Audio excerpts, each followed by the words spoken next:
Guys আমি হলাম তোমরা সেম ব্লগ চলার নতুন ভিডিও শুরু করা যাক। আর আজকে আমরা এখন এসে গেছি নন্দকুমার স্টেশনে। আমরা যাচ্ছি দীঘা। আর এখানে দেখতে হচ্ছে আমার পুরো গ্যাং গ্যাং এসে গেছে।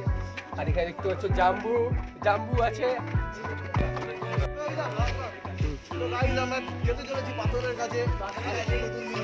এতজন দেখতে পাচ্ছ মজুর নিয়ে চলছি। আমরা এখন টাইলসের কাজ করবো। এদের সবার পরীক্ষা শেষ হয়ে গেছে। আমি হলাম আমাদের সুপারভাইজার। আর এসব মজুরগুলো আমরা আছি পাথরের কাছে। আর এই যে পেছনে আমরা রিলেটিভদেরই অনলি নিয়ে যাই। আর জাম্বু আছে। আমরা এখন সেখানে বসে আছি। ট্রেন অনেক দেরি আছে। আর ওদিকে তারা এখন আছে ফ্রি গুনতে।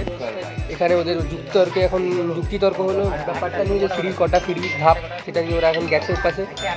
এবার দিল্লির সাথে কোনো আপডেট করে এইদিকে বুঝতে ওরা এখন ফ্রি ধাপ।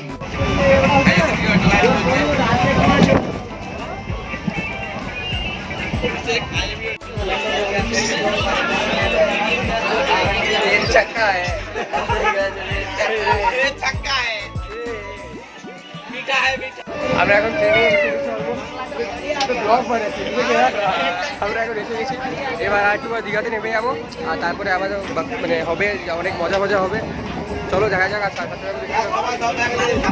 আমরা হেঁটে আসছি, অলমোস্ট এসে গেছি স্টেশনে গেছে। এখন আমাদের এই ট্রিপে আসার পরে আরও একটা ট্রিপের প্ল্যান শুরু হয়ে গেছে। আমরা সবাই আমাদের পাহাড় যেতে ইচ্ছা করছে। টিকিট দিয়েছি আমরা। চলো, কোনো লাভ নেই, লাভ নেই। আমরা এসে গেছি হোটেল রুমে। এবার আমরা ঢুকবো, রুমে যাচ্ছি চেক ইন করতে। চলো রুম চেক ইন করা যাক, দেখা যাক কীরকম রুম দিচ্ছে। 209 হয়ে গেছে। এবার আমরা বেরোবো, মানে নিচে খেতে যাবো। খাবার অর্ডার দেওয়া আছে অলরেডি। আরে ডোর ব্লগ করতে দিচ্ছে। আমরা এবার নিচে খেতে যাবো। দেখতে হচ্ছে আমি হাফ প্যান্ট পরেছি, মালটা ফুল প্যান্ট পরে গেছে। আমরা এখন বেরোচ্ছি একটু ঘুরতে বেরোচ্ছি। খেয়ে বেরোলাম জাস্ট। এখন 3:30 বেজে গেছে, পুরো 3:30 বাজে একদম। আর দুজন ওপরে আছে ওরা। আমরা একটু বেরিয়েছি, একটু ঘুরে নিই। চলো ঘোরা যাক। আমরা চুলটা বাজে লাগছে ক্যাপ পরে। আমরা ফটো তুলতে হাঁটতে অলমোস্ট 4 কিলোমিটার হেঁটে উদয়পুর চলে আসছি। দেখতে পাচ্ছি ওরা হেঁটে এখন একটা পালাবো এখান থেকে, বেশিক্ষণ থাকবো না। চলো যাওয়া যাক।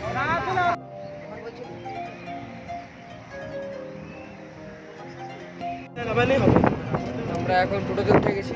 এখানে অনেকটা দূরে বলে 3 কিলোমিটার আবার কি হাঁটবে, তাই আমরা অগাধ বুঝতে পেরে আমরা টোটো নিয়ে নিয়েছি। চলো যাওয়া যাক।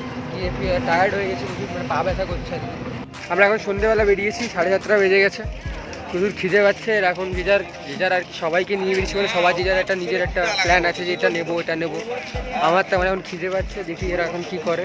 সবাই একসাথে তারপরে কিছু খেতে যাবো। খেয়ে আবার রুমে চলে যাবো। আজকে একটু টায়ার্ড আছি। কালকে পুরো একদম ফুল প্ল্যানে প্যাকড আপ আছে। কালকে ফুল মানে সারাদিন কিছু না কিছু প্ল্যান আছে, সকাল থেকে রাত অবধি। দেখা যাক কী হয়। চলো।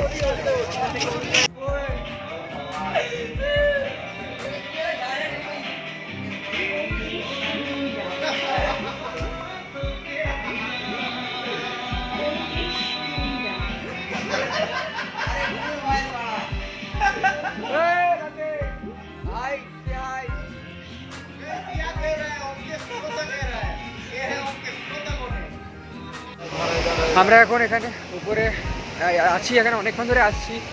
1-1.5 ঘন্টা এখানে বসে আছি সবাই মিলে। আর ওইদিকে ওরা কথা বলছে। আর ঢেউটা দেখছো বেড়ে গেছে আস্তে। এবার খিদেও পাচ্ছে। ওরা আইসক্রিম খেয়েছিল। আরেকজন সেখানে বসে গল্প করছে। এদিকে গল্প করছে। আর প্রচুর খিদে পাচ্ছে। এরা এখান থেকে একটু মুভ করলে তবে খাবো। কিছু খিদে পাচ্ছে দেখে মুভ করে একদম। একে তো কালো মানুষ, তারপরে আরও কালো হয়ে গেছি ভাই। সানস্ক্রিন কাজ করে না, কিছু বুঝে পাই। তারপরে এই যে বালির জন্য স্কিনটা কেন রাফ হয়ে গেছে। কী আর করা যাবে, কিছু করার নেই ভাই। ভেরি মানে সত্যি প্রচুর পিসফুল প্লেস। আমার তো সমুদ্র অতটা ভালো লাগতো না, বাট এখন ভালো লাগে। মানে ছোটোবেলায় ভয় লাগতো, এখন ভয় কেটে গেছে। বন্ধুর সাথে আসছি, সাহস বেড়ে গেছে, তাই ভালো লাগছে। এবার গিয়ে কিছু খাবো, আমার খিদে পাচ্ছে। চলো খেয়ে তারপরে আবার কথা হচ্ছে। আমরা দুজনে এখন অনেক দূরে এসে গেছি। যে খাজা কিনেছি বাড়ির জন্য। আর আমরা বিরিয়ানি খাবো। ওরা খাবো ফ্রাইড রাইস আর চিলি চিকেন। আমরা এখানে বিরিয়ানি নিয়ে নিয়েছি। আর ওরা যাচ্ছে ওদের রুমে। ওরা হোটেলেই বলেছে খাবার, ওখানে যাই গিয়ে এগুলো রাখতে হবে, কেন হোটেলে বাইরের খাবার অ্যালাউ নয়। আর আমরা তো নিয়ে যাবোই। আমরা কেন নিয়ে যাবো না, আমাদের পছন্দের মতো খাবার খাবো। আর হোটেলে ভাড়া দিচ্ছি, দেখা যাক এবার কীভাবে এটা নিয়ে যাওয়া যায়।